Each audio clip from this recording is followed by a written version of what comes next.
नमस्कार दोस्तों, स्वागत है आपका आपके अपने YouTube चैनल देश दुनिया में। चलिए जानते हैं कि ऑपरेशन सिंदूर के दौरान कौन कौन सा आतंकवादी मारा गया। पहला आतंकवादी जो मारा गया है वो है लश्कर तैयबा का वरिष्ठ कमांडर, जो मुद्रिके स्थित मरकज तैयबा का प्रभारी भी था। उसकी मौत के बाद पाकिस्तान की सेना और पंजाब के मुख्यमंत्री मरियम नवाज ने उसे श्रद्धांजलि दी। उसके अंतिम संस्कार की नमाज एक सरकारी स्कूल में हाफिज अब्दुल रऊफ द्वारा अदा की गई। ये हाजी अब्दुल रऊफ वही है जो जमात उल दावा का सदस्य है और संयुक्त राष्ट्र द्वारा एक वैश्विक आतंकवादी घोषित है। इस नमाज में पाकिस्तानी सेना के एक लेफ्टिनेंट जनरल और पंजाब पुलिस के आईजी भी शामिल हुए। अब समझ लीजिए क्या रुतबा था इस आतंकवादी का पाकिस्तान में। वहाँ के चीफ मिनिस्टर है सो इसको श्रद्धांजलि देती है और इसकी नमाज एक बहुत बड़े आतंकवादी के द्वारा ही अदा की जाती है। और उस नमाज में इसके लेफ्टिनेंट जनरल पाकिस्तानी सेना के और वहाँ के पुलिस के आईजी भी शामिल होते हैं। वारे पाकिस्तान, तुम कौन सी दुनिया में चले गए। कोई अंतर नहीं है इसके और आईएसआईएस के, स्टेट आईएसआईएस और तालिबान का जो स्टेट, तालिबान भी फार बेटर है इससे। दूसरा आतंकवादी है उसका नाम है यूसुफ अजहर। ये जैसे मोहब्बत का वरिष्ठ कमांडर और मसूद अजहर का भाई था। वह भारत में कई आतंकी हमलों के लिए जिम्मेदार था। मोहम्मद यूसुफ अजहर का ताल्लुक आतंकी संगठन जैसे मोहब्बत से था। वह मौलाना मसूद अजहर का जीजा भी था और IC-814 विमान अपहरण मामले में वांटेड था। यूसुफ इंटरपोल की भगोड़ों की लिस्ट में शामिल था। साल 2002 में भारत सरकार द्वारा इस्लामाबाद को दी गई 20 भगोड़ों की लिस्ट में भी उसका नाम था। भाई भी था, जीजा भी था, पता नहीं क्या क्या था। और ये IC-814 वही विमान है जो अटल बिहारी सरकार की, अटल बिहारी वाजपेयी गवर्नमेंट के समय इन टेररिस्टों ने हाईजैक कर लिया था और उसके बदले में हमको मौलाना मसूद अजहर को छोड़ना पड़ा था। और वो पाकिस्तान जा करके जैसे मोहम्मद का निर्माण किया और तमाम तरह के आतंकवादी घटनाओं को हिंदुस्तान में अंजाम दिया। ये वही विमान है IC-814। यूसुफ इंटरपोल की भगोड़ों की लिस्ट में भी शामिल था। साल 2002 में भारत सरकार द्वारा इस्लामाबाद को दी गई 20 भगोड़ों की लिस्ट में भी उसका नाम था। इसके जवाब में पाकिस्तान ने जो हमें लिस्ट दी, हम लोगों ने 2002 में पाकिस्तान को एक लिस्ट दी थी भगोड़ों की। उसके जवाब में उसने जो लिस्ट दी, उस लिस्ट में उन्होंने हमारे यहाँ के बड़े नेताओं के नाम भी शामिल कर दिए जो पाकिस्तान से बंटवारा के समय आ गए थे।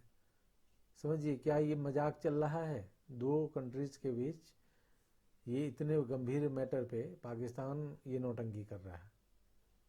It's a failed state, should be eliminated and broken in the parts.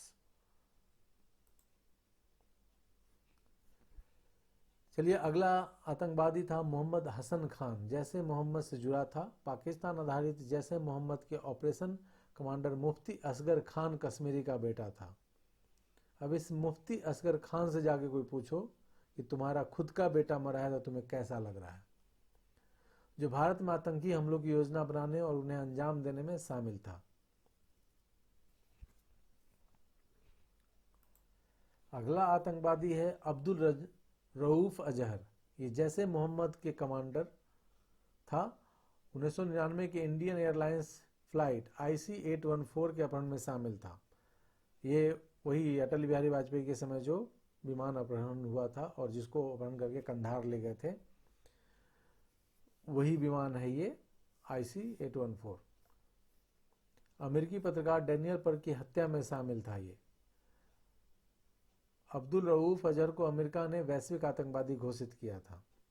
America ने जिसको वैश्विक आतंकवादी घोषित किया उसको हमने मारा है। ये हमारे लिए प्राउड की बात है। America should thanks to us. Okay, वहाँ के कुछ लोगों ने, कुछ पॉलिटिशियन ने हालांकि इंडियन आर्मी को और इंडियन गवर्नमेंट को थैंक्स बोला है इसकी मौत के लिए, इस आतंकवादी की मौत के लिए। अगला आतंकवादी था खालिद उल्फ अबू अकासा, एक अन्य प्रमुख आतंकवादी जो पाकिस्तान में आतंकी गतिविधियों में शामिल था। खालिद लश्कर तैयबा से जुड़ा था और जम्मू कश्मीर में कई आतंकवादी हमलों में शामिल था। अफगानिस्तान से हथियारों की तस्करी में भी संलिप्त था। इसकी अंतिम संस्कार की नमाज फैसलाबाद में अदा की गई, जिसमें पाकिस्तानी सेना के वरिष्ठ अधिकारी और फैसलाबाद के डिप्टी कमिश्नर भी शामिल हुए। अरे प्राइम मिनिस्टर को भी शामिल कर लेते, तुम्हारी सरकार ही आतंकवादियों की सरकार है।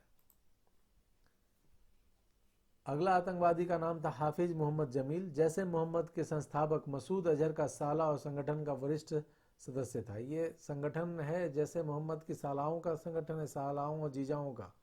2-3 साला मारे गए, 1-2 जीजा मारे गए,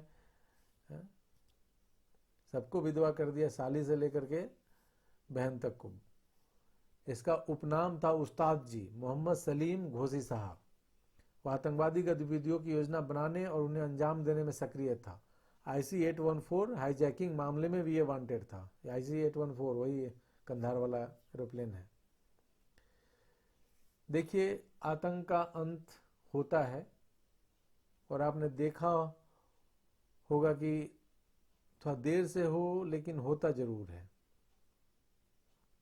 1999 का अपराधी आज जाके सजा पाया है, लेकिन मरा है तो कुत्ते की मौत मरा है। तो काला दिन हमेशा नहीं रहता, हर रात का सवेरा होता है। ये इन आतंकवादियों की मौत बहुत सारे माँ बहनों के जख्मों पे मलहम लगाने का काम करेगी।